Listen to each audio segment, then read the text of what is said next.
हाँ जी, नमस्कार, राम राम, राधे राधे, जय श्री कृष्णा। कैसे हो आप सभी? उम्मीद करता हूँ कि आप सभी सकुशल होंगे। देखिए साथी, हाँ जी, आप सभी का धन्य एजुकेशन के इस ऑनलाइन प्लेटफॉर्म में मैं विनोद ताकड़ आप सभी का स्वागत अभिनंदन करता हूँ साथियों। बिल्कुल अपनी जो क्लास थी वो 5 दिन क्या है साथियों ऑफ रह गई थी। ऑफ रहने की वजह से साथियों मैंने ऑफ रखी, उसका बहुत ही बड़ा कारण ये भी है साथियों कि देखिए साथियों, मैंने आपके जो पीटीटी है शब्द युग्म की मैंने आपकी पीटीटी कंप्लीट कर चुका हूँ। और आपके वाक्यांश के लिए एक हो चुकी है साथियों, शब्द युग्म की हो गई है। वाक्यांश के लिए एक शब्द वाली हो चुकी है आपके, और विलोम शब्द वाली हो चुकी है। यानी कि साथियों ये वाली जो है ना आपको विलोम शब्द वाली, ये तीनों की तीनों आपको अगला जो सप्ताह है साथियों की, कल आपके सोमवार हो गया यानी कि आज आपका सोमवार हो गया, तो साथियों सोमवार से शनिवार ये तीनों की तीनों आपको क्लास मिल जाएगी साथियों। और हर क्लास आपके 1.5 से 2 घंटा तक की होगी, 1.5 से आपके 2 घंटा तक की आपकी क्लास होगी साथियों। तो बिल्कुल आज का अपना पहला क्वेश्चन है साथियों। बिल्कुल आज भी मैं पीटीटी पर ही काम कर रहा था, आपके विलोम प्रायवाची वाले पर काम कर रहा था साथियों। लेकिन मैंने सोचा यार 10-12 क्वेश्चन अपन साथियों के साथ लेकर आए और उनके साथ अपन रूबरू हो जाए। तो साथियों आज का अपना पहला क्वेश्चन है कि संविधान की, देखिए साथियों आज जो अपना क्वेश्चन है ना, ज़्यादा तो नहीं साथियों, अपने 15 क्वेश्चन है। लेकिन 15 क्वेश्चन भी साथियों आपके वो हैं जो आपके क्या है साथियों, एक तरह से मान लीजिए फैक्ट है साथियों। ये वाले क्वेश्चन है ना बीएसटीसी में ज़्यादातर पूछे जाते हैं। मैंने पिछला पैटर्न देखा साथियों, उसके अंदर आपके लगभग 2 या 3 क्वेश्चन ऐसे पूछे गए साथियों। तो मैंने आज क्या किया, आपके सामने 15 क्वेश्चन वही रख दिए साथियों जो आपके पूछने की संभावना रहती है या पहले पूछे हुए हैं। तो साथियों आज का अपना पहला क्वेश्चन है कि संविधान की किस अनुसूची में राजभाषाओं को सम्मिलित किया गया। देखिए साथियों ये चीज़ मैंने आपको पहले ही बताई थी साथियों कि संविधान की किस अनुसूची के अंदर, संविधान की किस अनुसूची के राजभाषाओं का सम्मिलित किया गया है। देखिए साथियों पहला है आपके 5वीं अनुसूची, बी है 8वीं अनुसूची, 7वीं अनुसूची, 9वीं अनुसूची। ठीक है साथियों, ये तो बिल्कुल नॉर्मल सा क्वेश्चन है कि किस अनुसूची में आपके राजभाषा होने का उल्लेख है, ये भी मैंने आपको पहले बता दिया साथियों। तो जल्दी से कमेंट कीजिए साथियों।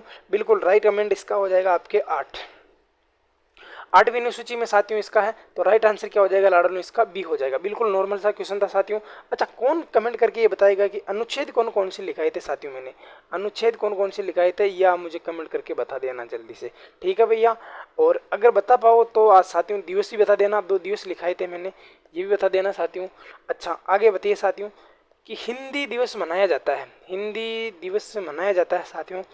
बहुत ही अच्छा और लेवल का क्वेश्चन हो जाएगा साथियों कि हिंदी दिवस बनाया जाता है, क्या कह रहा है साथियों कि हिंदी दिवस मनाया जाता है साथियों 8 अक्टूबर।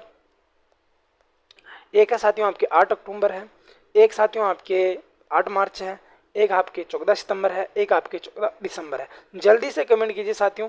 अच्छा एक और बताना पड़ेगा कि 10 जनवरी को कौन सा मनाया जाता है, 10 जनवरी को कौन सा बनाया जाता है। ठीक है साथियों, तो इसका तो राइट आंसर आपकी क्या हो जाएगा साथियों, आपका राइट आंसर इसका तो हो जाएगा लाडलो, क्या हो जाएगा साथियों, इसका तो राइट आंसर आपका क्या हो जाएगा, सी हो जाएगा। क्या हो जाएगा लाडलो, इसका तो सी हो जाएगा। क्या हो जाएगा साथियों, इसका तो सी हो जाएगा। हिंदी दिवस कब मनाया जाता है, अच्छा अंतर्राष्ट्रीय हिंदी दिवस कब मनाया जाता है, ये आपका 10 जनवरी को मनाया जाता है। ये भी आप कहीं ना कहीं लिख लेना, आपके काम आ जाएगा।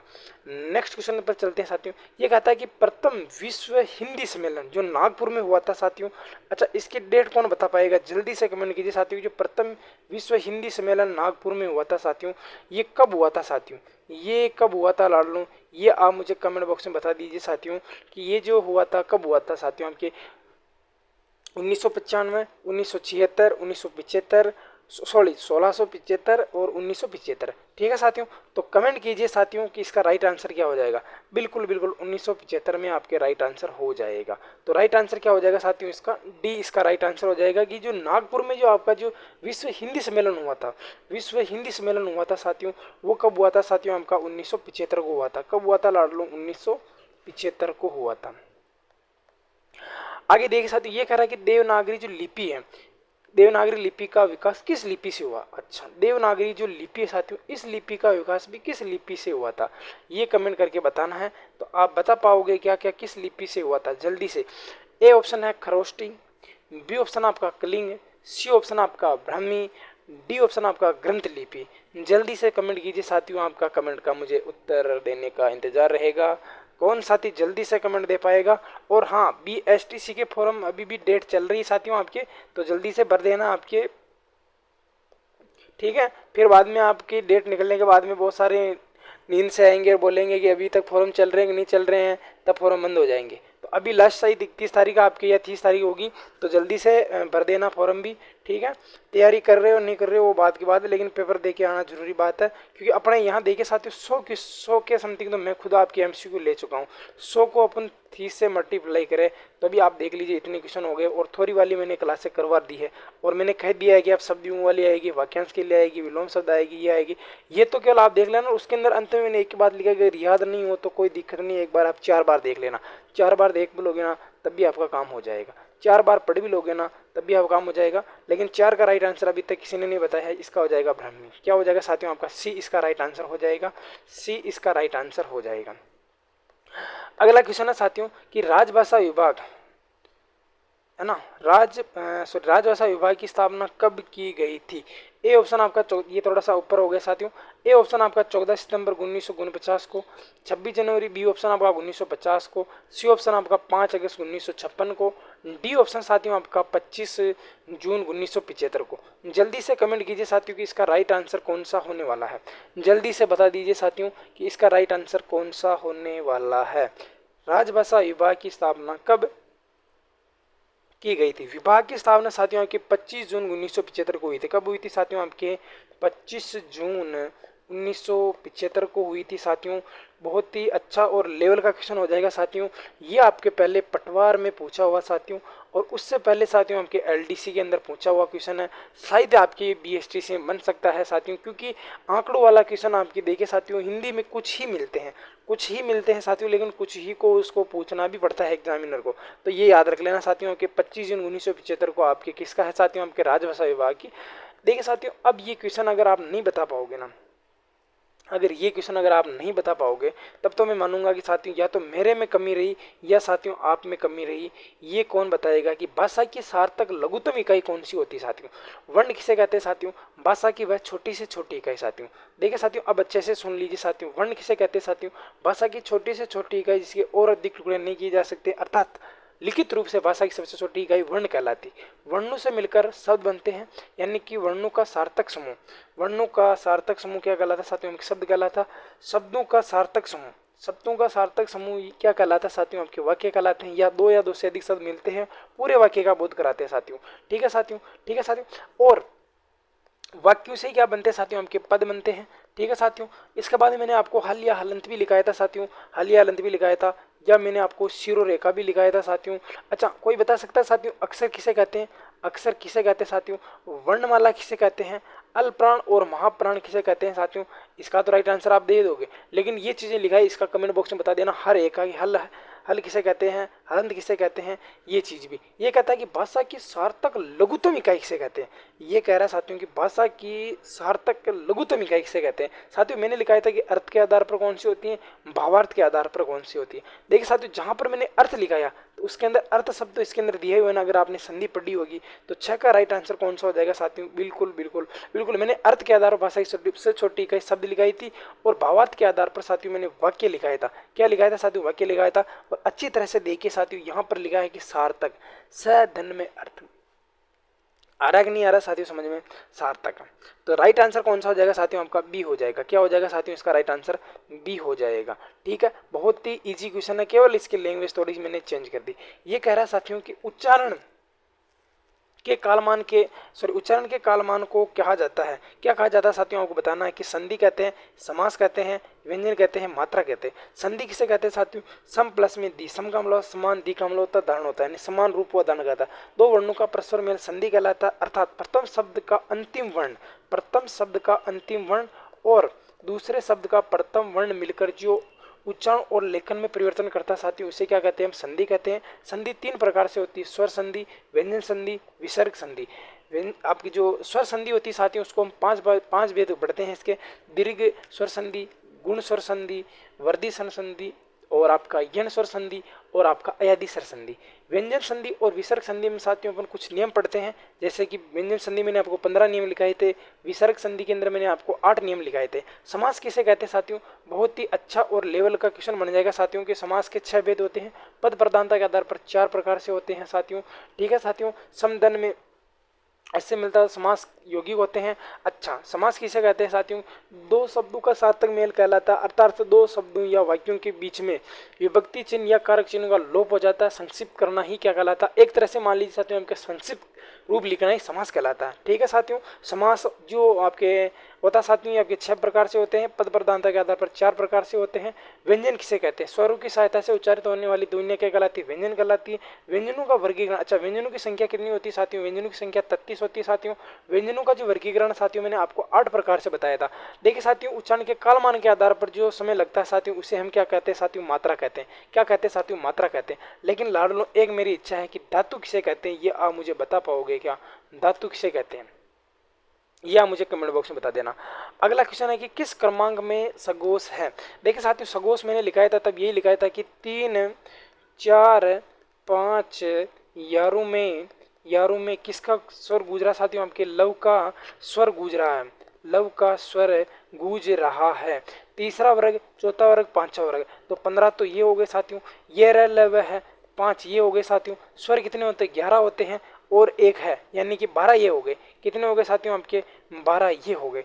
जोड़ लीजिए साथियों, कितने होंगे साथियों आपके? बिल्कुल ये 4 है ना, तो इसको अपन 4 ही मानेंगे। ठीक है, तो कितने हो गए साथियों? इसको अपन 5 मान लेते हैं, इनको 11 मान लेते हैं। 15 15 30 हो गए। 30 और 31 हो गए। 31 का उल्टा करूंगा तो 13 हो जाएगा। ये मैंने आपको इस तरह बताया था। ये कह रहा है कि किस क्रमांक में सगोश है? सगोश यानी कि वह व्यंजन या वे वर्ण जिनके अंदर गूंजनाद कंपन क्या होता है साथियों? आपके ज्यादा होता है। गूंजनाद कंपन कम होता है वो आपके अघोष कहलाते हैं, ज्यादा होता है वो सघोष कहलाते हैं। तो इसका तो राइट आंसर कौन सा हो जाएगा? जल्दी से बता दीजिए साथियों। देखिए साथियों, पहला और देखो तीसरा चौथा पंचम वर्ण आना चाहिए। ठीक है साथियों, ये बात आपको अच्छी तरह से आनी चाहिए। देखो ये और र और ल व, तो राइट आंसर क्या आंसर हो जाएगा साथियों? 8 का बी हो जाएगा। ठीक है साथियों, ये सारे के सारे प्रथम व्यंजन आ गए इसके। ठीक है, तो राइट आंसर तो इसका बी हो जाएगा ना, बी इसका मोस्ट और इम्पोर्टेंट हो जाएगा। अगला क्वेश्चन है साथियों कि दंतोष्ट वकारस्य दंतोष्ट, क्या बताया था साथियों? मैंने आपको एक ही बताया था साथियों कि वकारस्य दंतोष्ट, क्या बताया था साथियों? ये आपके दांत और होठ से बोला जाता है। किससे बोला जाता है साथियों? आपके दांत और, अच्छा एक कमेंट करके मुझे बता देना साथियों, ये किससे बोला जाता है? ये बता देना आप। तो ये और ये दोनों बता दोगे ना, तब तो मेरा जी खुश हो जाएगा साथियों। अब इसको एक मत समझ लेना, ध्यान रख लेना, ये अलग अलग चीज़ है। तो इसका अगर कमेंट बॉक्स में बता पाओ तो बता देना ए और ओ का। ठीक है साथियों, ठीक है, ये और ये का बता देना। ठीक है साथियों, दो मैंने आपको कमेंट बॉक्स में बताने के लिए कह दिया। अगला है कि हिंदी शब्दकोश में अक्षर का क्रम किस वर्ण के बाद आता है? साथियों ये बताना है कि ये जो अक्षर आता है क्षत्रिय वाला ना, क्षत्रिय, तो ये जो किसके बाद में आएगा साथियों? ध्यान रख लेना साथियों, इसका जो निर्माण होता है ये निर्माण होता है साथियों आपके और श से मिलकर बना होता है। अच्छा कौन सा इसके अंदर आपके स आता है साथियों? ये आप मुझे कमेंट बॉक्स में जरूर बताओगे। मैं तीनों से लिख रहा हूँ आपके, तालव्य से, एक मिनट ना, तालव्य से, तालव्य से, फिर लिख रहा हूँ साथियों आपके मूर्धन्य से, फिर लिख रहा हूँ साथियों में आपके दंत्य से। ठीक है साथियों, ये चीज़ मैंने आपको पढ़ाई हुई है साथियों, और ये यहाँ पर है वो चीज़ इसका बताना है कि इसके अंदर स कौन सा है, तालव्य है या मूर्धन्य है या फिर आपका दंत्य से है। ये किसके बाद में आएगा? ये तो आपके क के बाद में आएगा। तो राइट आंसर 10 का तो क्या हो जाएगा साथियों? ए हो जाएगा। ठीक है साथियों, लेकिन आप मुझे कमेंट बॉक्स में बताना कि ये जो स है साथियों, इसमें कौन सा स आता है? जल्दी से कमेंट बॉक्स में बताना है कि ये जो स होता है साथियों, इसके अंदर आपका कौन सा स आता है। नेक्स्ट क्वेश्चन पर चर्चा करते हैं साथियों। ये कहता है कि महेंद्र में कौन सी संधि है साथियों जिसके अंदर एक मात्रा होती है? जिसके अंदर लाडलो आपके एक मात्रा होती है वो कौन सा होता है साथियों? आपके गुण स्वर संधि का हो जाएगा। जिसके अंदर दो मात्रा होती है वो लाडलो आपकी वर्दी संधि का होता है। किसका होता है साथियों? आपकी वर्दी संधि का होता है। तो ये इसका हो जाएगा साथियों। अधूरे इसमें आएंगे, और दीर्घ के अंदर आप सभी को पता है कि आ ई ऊ, इसके अंदर साथियों, और वर्दी वाले में दो आते हैं। ठीक है साथियों, तो गुण वाले में एक मात्रा वाले आ जाएंगे। ठीक है, तो राइट आंसर कौन सा हो जाएगा साथियों? उसका मैंने बता दिया है। किस क्रमांक में यण संधि नहीं है? यण का बोले तो साथियों अधूरे शब्द नहीं है, अधूरा है, यहाँ पर मैं लिख रहा हूँ। देखे साथियों, अधूरा नहीं है। ठीक है साथियों, एक देखे साथियों उनके महर्षि, महाधन में ऋषि हो जाएगा। यद्यपि, यदि प्लस में अपि, मातृ प्लस में आनंद, क्या हो जाएगा साथियों? उनके मातृ प्लस में आनंद हो जाएगा। सु प्लस में अगत हो जाएगा, मातृ प्लस में आनंद हो जाएगा। यदि प्लस महा धन में ऋषि हो जाएगा। क्या हो जाएगा साथियों? आपके महाधन में ऋषि हो जाएगा। अच्छा, ये किसका उदाहरण होगा साथियों? आपके महर्षि। महर्षि महर्षि जल्दी से कमेंट कीजिए साथियों। महाधन में ऋषि हो जाएगा। किसका हो जाएगा साथियों? आपके जल्दी से कमेंट करके बताइए साथियों। अरे ना, महर्षि महर्षि है तो राइट आंसर इसका किसका हो जाएगा साथियों? आपके गुण स्वर संधि का हो जाएगा। किसका होगा लाडलो? गुण स्वर संधि का हो जाएगा। एक बार मैं पूरा का पूरा सही कर देता हूँ। ये राइट आंसर किसका हो जाएगा लाडलो? आपका डी हो जाएगा। अगला क्वेश्चन है साथियों आपके सामने कि सु उपसर्ग का उदाहरण नहीं है। सु उपसर्ग का उदाहरण नहीं। आज की जो क्लास है साथियों वो आपकी बिल्कुल फैक्ट वाली क्लास है। पहले तो आपके फैक्ट थे साथियों, और मैंने अब क्या है कि BSTC को ज़्यादा तवज्जो देने के लिए ये क्वेश्चन आपके सामने ऐड कर दिए साथियों। ये कह रहा है कि सु उपसर्ग का उदाहरण है। सु उपसर्ग बताना साथियों हमके सुनसान, सुंदर, सूर, सुलभ। 13 का राइट आंसर जल्दी से बता दीजिए साथियों कौन सा होगा? सुलभ। सुलभ कौन सा हो जाएगा साथियों? आपका सुलभ हो जाएगा। क्या हो जाएगा साथियों? राइट आंसर इसका डी हो जाएगा। अगली बात करते हैं साथियों कि इनमें से किस शब्द में प्रा उपसर्ग है? बहुत ही अच्छा और लेवल का क्वेश्चन है साथियों कि किस शब्द में आपके प्रा उपसर्ग है। लेकिन साथियों आप ये बताओगे कि ये उपसर्ग किस भाषा का है। मैं आपको अलग पूछ रहा हूँ कि ये किस भाषा का है, ये किस भाषा का है। आप मुझे ये कमेंट बॉक्स में बताना है। परामर्श, परायण, पराधीन, प्रार्थ कौन सा हो जाएगा साथियों? आपके बिल्कुल बिल्कुल जल्दी से कमेंट कीजिए साथियों। इसका राइट आंसर क्या हो जाएगा? 14 का राइट आंसर बिल्कुल बिल्कुल बिल्कुल ए इसका राइट आंसर। सभी साथी ए इसका सही दे रहे हैं तो राइट आंसर क्या हो जाएगा लाडो ने? इसका ए हो जाएगा। देखिए साथियों आपके बाकी सभी बच्चे हैं ये आपके पर इसके अंदर उपसर्ग लगा है। बाकी इन तीनों के अंदर साथियों आपका पर है, इसके अंदर आपका प्रा है। ठीक है, नेक्स्ट क्वेश्चन है साथियों आज का अपना कि कस्तकार में कौन सा प्रत्यय है? कस्त धन में कार। बहुत ही अच्छा और मोस्ट मान लीजिए साथियों आपके पूछा जाने वाला क्वेश्चन है साथियों ये भी कि कस्तकार जो शब्द है साथियों इसके अंदर कौन सा प्रत्यय लगा है? तो इसके अंदर साथियों आपका कौन सा प्रत्यय लगा है? तो इसके अंदर आपका कार प्रत्यय लगा है। तो राइट आंसर कौन सा हो जाएगा साथियों? इसका बी हो जाएगा। देखिए साथियों अब जो हमारी मुलाकात होगी साथियों नेक्स्ट वीडियो में, नेक्स्ट जो आपका वीडियो आएगा साथियों बिल्कुल वो आएगा आपका शब्द युग्म से आएगा।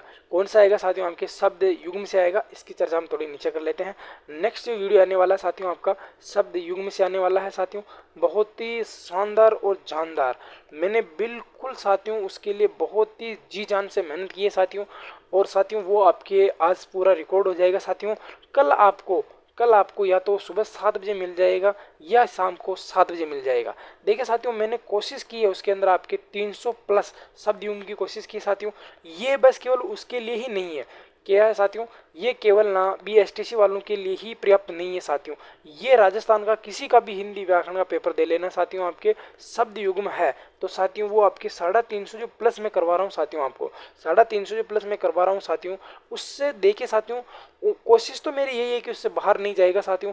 फिर भी देखिए साथियों जो चीज़ मैंने आपको प्रश्नोत्तरी में करवाई, MCQ में करवाई वो भी क्वेश्चन है, और जो चीज़ इंपॉर्टेंट हो सकती है मैं चीज़ वैसे उसको बहुत ही पहले लेके आता हूँ। तो 350 जो आपके शब्द युग्म है साथियों वो आपके शाम को 7 बजे आपको मिल जाएंगे। मिलते हैं एक नई प्रश्नोत्तरी के साथ। तब तक के लिए सभी बहन भाइयों को राम राम, राधे राधे, जय श्री कृष्णा, शुभ रात्रि।